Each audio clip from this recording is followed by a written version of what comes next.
आज स्वर्गत प्रशांत विश्वाल एवं तांको धर्मपत्नी झरणा देवी आज वर्षिकिया अनुष्ठित होउची जोटी की तांको भल पाउथिबा समस्ते गाँव लोकों आरंभ करिकी जो माने साहित्यिक कलाकार एवं बुद्धिजीवी समस्ते आज एकत्रित होइकी तांको प्रति श्रद्धांजलि अर्पण करचंती।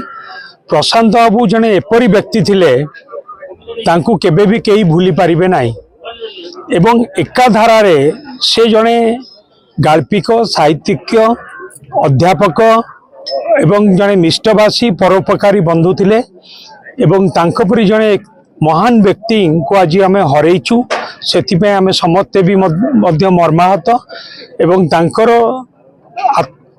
तांको प्रति आमे समस्ते एकत्रित होइकी श्रद्धांजलि अर्पण करचु एवं तांको धर्मपति प्रति मध्य आमे श्रद्धांजलि अर्पण करचु।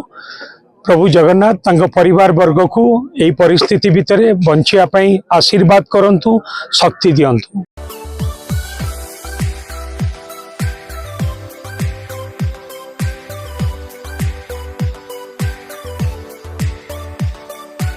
हॉलमार्क ऑर्नामेंट्स स्वप्नरू सत जाए।